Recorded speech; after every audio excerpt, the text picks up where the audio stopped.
Demat account काय असते, demat account का आवश्यक आहे, डीमॅट अकाउंट कुठे ओपन केले जाते आणि डीमॅट अकाउंट ओपन करायला किती पैसे लागतील, तसे डीमॅट अकाउंट कुठून ओपन करणे चांगले राहील.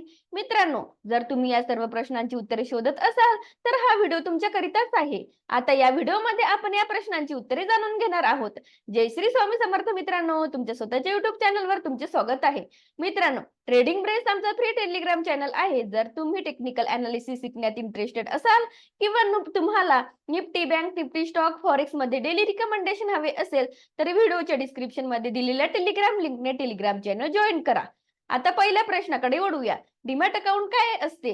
मित्रांनो, डीमॅट अकाउंट हे डिमॅटेरियलाइज्ड अकाउंटचे शॉर्ट फॉर्म आहे आणि डिमॅटेरियलाइज्ड या शब्दाचा अर्थ होतो की कोणत्याही पेपर डॉक्युमेंटला डिजिटल स्वरूपात बदलणे आणि डिजिटल फॉर्म मध्ये सेव्ह करणे. अकाउंटला आपण मराठीमध्ये खाते असेही म्हणतो. याचा अर्थ की कोणत्याही गोष्टीची नोंद ठेवणे. तर मित्रांनो, येथे तुमच्या मनात दोन प्रश्न यायला हवेत. ते म्हणजे डीमॅट अकाउंट कोणत्या गोष्टीला डिमॅटेरियलाइज करते आणि यात कशाचा रेकॉर्ड सेव्ह केला जातो. मित्रांनो, थोडे मागे जाऊया. डिजिटल बँकिंग येण्यापूर्वी लोक पैसे कॅश स्वरूपात जवळ ठेवत होते आणि सर्व व्यवहार फिजिकल मनी मध्ये म्हणजेच कॅश मध्ये होत होते. याचा प्रॉब्लेम असा होता की लोकांना मोठ्या प्रमाणात पैसे सोबत घेऊन जावे लागत होते आणि अनेकदा लुटमारीच्या घटना घडत असत. त्याचबरोबर पैसे हरवले जात किंवा नोटा जुन्या होऊन फाटल्या जात होत्या. एकंदरीत लोकांना कॅश फार काळजीपूर्वक हँडल करावे लागत होते. परंतु जर आपण सध्याच्या काळाबद्दल बोललो तर आता डिजिटल बँकिंग आली आहे आणि काळानुसार सर्व काही बदलले आहे. आता फार कमी लोक कॅश घेऊन प्रवास करतात. असो, शिवाय नोटबंदी नंतर लोकांकडे असलेली कॅश कुठे राहिलेली आहे? डिजिटल बँकिंग मध्ये आपले पैसे आता डिजिटल फॉर्म मध्ये आहेत, जे कॅश पेक्षा जास्त सेफ आहेत. त्याचप्रमाणे पूर्वी एखाद्याला शेअर्स घ्यायचा असेल तर त्यावेळी त्याला कागदी स्वरूपात शेअर सर्टिफिकेट मिळायचे. हे सर्टिफिकेट शेअरचे ओनर कोण आहे याचा प्रूफ असायचे. शेअर सर्टिफिकेट कागदी स्वरूपात असल्याने गहाळ किंवा मिस होण्यासारख्या अनेक समस्या होत्या. इव्हन काही लोक बनावट शेअर सर्टिफिकेट बनवायचे. तसेच ही सर्टिफिकेट ठेवून ठेवून खराब सुद्धा होत असत. या कारणांमुळे इन्व्हेस्टरांना अनेक प्रॉब्लेमना फेस करावे लागत. या सर्व प्रॉब्लेमना लक्षात घेऊन गव्हर्नमेंटने 1996 मध्ये निर्णय घेतला की सगळे शेअर सर्टिफिकेट डिजिटल फॉर्म मध्ये असतील. म्हणजे सगळे शेअर सर्टिफिकेट आता डिमॅटेरियलाइज केले जातील आणि शेअरच्या बाय सेलचा रेकॉर्ड पण डिजिटल फॉर्म मध्ये अकाउंट मध्ये असेल. मित्रांनो, आपण याच अकाउंटला डीमॅट अकाउंट असे म्हणतो. समजून घ्यायचे झाल्यास अकाउंट म्हणजे असे अकाउंट ज्यामध्ये आपण बाय केलेले शेअर्स डिजिटल फॉर्म मध्ये सेव्ह असते आणि जिथे आपल्या शेअरचा बाय सेलचा रेकॉर्ड ठेवला जातो त्याला डीमॅट अकाउंट असे म्हणतात. समजा तुम्ही एखाद्या कंपनीचे शेअर्स खरेदी केल्यास तो तुमच्या डीमॅट अकाउंट मध्ये सेव्ह होतो. तुम्ही डीमॅट अकाउंटला पॉकेट असे समजू शकता, जिथे फक्त आणि फक्त शेअर्सच ठेवले जातात. तुम्ही शेअर्स बाय करता तर याच पॉकेट मध्ये जाऊन सेव्ह होतात आणि शेअर सेल करता त्यावेळी याच पॉकेट मधून निघून जातात. आता दुसऱ्या प्रश्नाकडे वळूया. पण त्याआधी मित्रांनो, जर तुम्ही आमच्या चॅनलवर फर्स्ट टाइम व्हिजिट केले असाल तर चॅनलला सबस्क्राईब करा आणि व्हिडिओला लाईक करा. तर प्रश्न असा आहे की डीमॅट अकाउंट का आवश्यक आहे? आपण नुकतेच बघितले की आपण शेअर्स खरेदी करतो तर तो आपल्या डीमॅट अकाउंट द्वारे केले जाते. त्यामुळे आपल्याला कोणत्याही कंपनीचे शेअर्स खरेदी करायचे असतील तर डीमॅट अकाउंट ओपन करावे लागेल आणि डीमॅट अकाउंट शिवाय आपण शेअर्स बाय करू शकत नाही. चला आपल्या तिसऱ्या प्रश्नाकडे जाऊया. डीमॅट अकाउंट कुठे ओपन केले जाते? मित्रांनो, ज्याप्रमाणे आपले बँक अकाउंट कोणत्याही बँकेत ओपन केले जाते आणि आपल्या सर्व पैशाचे रेकॉर्ड बँक अकाउंट मध्ये असते, त्याचप्रमाणे डीमॅट अकाउंट डिपॉझिटरी कंपनीमध्ये उघडले जाते. डिपॉझिटरी या शब्दाचा अर्थ स्टोअर करण्याची जागा म्हणजेच डिपॉझिट करण्याची जागा. आणि डिपॉझिटरी मध्ये काय डिपॉझिट होते तर शेअर्स. तुम्ही अगदी बरोबर समजता.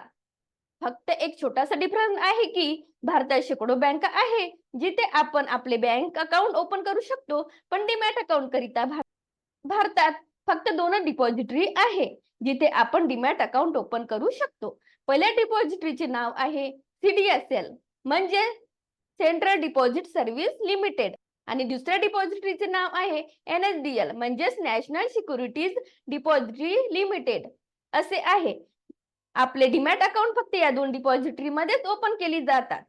आता तुमच्या मनात हा प्रश्न आला असेल की ब्रोकरेज फर्म मध्ये डीमॅट अकाउंट कसे उघडले जाते? मित्रांनो, आपण बँक अकाउंट सारखे थेट डिपॉझिटरी मध्ये अकाउंट ओपन करू शकत नाही. डीमॅट नेहमी ब्रोकरेज फर्म द्वारे ओपन केले जाते.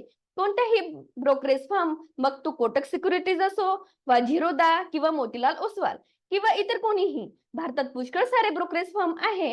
हे सर्व CDSL किंवा NSDL शी जोडलेले आहेत. तुम्ही कोणत्याही ब्रोकरेज फर्म मधून डीमॅट अकाउंट ओपन करू शकता. तुमचे डीमॅट अकाउंट CDSL किंवा NSDL मध्ये ओपन होणार. तर आता पैशांबद्दल बोलूया. डीमॅट खाते उघडण्यासाठी किती पैशाची आवश्यकता असते? मित्रांनो, येथे मी तुम्हाला सांगणार आहे की डीमॅट अकाउंट ओपन करण्याकरिता प्रत्येक ब्रोकरचे वेगवेगळे चार्जेस असते. कोणी ब्रोकरेज 300 रुपये, कोणी 500 रुपये चार्जेस घेतात. पण काही ब्रोकरेज असे असते की तुमचे डीमॅट अकाउंट पूर्णपणे फ्री मध्ये ओपन करून देतात. मित्रांनो, जेव्हा तुम्हाला डीमॅट अकाउंट फ्री मध्ये ओपन करण्याची ऑफर मिळेल, तेव्हा काळजी घ्या.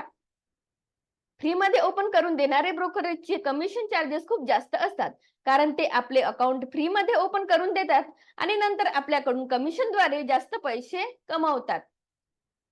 पण मित्रांनो, असे नसते की फ्री मध्ये अकाउंट ओपन करणारे सगळे ब्रोकर जास्त ब्रोकरेज घेतात. तर अकाउंट ओपन करते वेळी अकाउंट ओपनिंग चार्जेस सोबतच ट्रेडिंग चार्जेस म्हणजेच ब्रोकरेज कमिशनची पण माहिती करून घेणे आवश्यक असते, कारण नंतर ट्रेडिंग करते वेळी ट्रेडिंग चार्जेस करिता आपल्याला पश्चाताप व्हायला नको. मित्रांनो, आता आपण आपल्या शेवटच्या प्रश्नाकडे आलो आहोत. डीमॅट अकाउंट कुठे ओपन करणे चांगले आहे? मित्रांनो, या प्रश्नाची उत्तर देणे थोडे कठीण आहे, कारण ते व्यक्तिवर अवलंबून असते आणि मला जे आवडते ते तुम्हालाही आवडले पाहिजे असे अजिबात आवश्यक नाही. परंतु मी माझ्या एक्सपिरियन्स आणि इन्व्हेस्टिंगच्या दृष्टिकोनातून काही गोष्टी सांगू इच्छिते. मित्रांनो, इन्व्हेस्टिंग पेक्षा जास्त महत्त्वाचे असते सेव्हिंग. जर आपण पैसे सेव्ह केले नाही तर इन्व्हेस्ट करण्याकरिता पैसे कुठून आणणार? वॉरेन बफेटने बरोबरच म्हटले आहे की बचत केलेला रुपया हा कमावलेल्या रुपयापेक्षा वेगळा नसतो.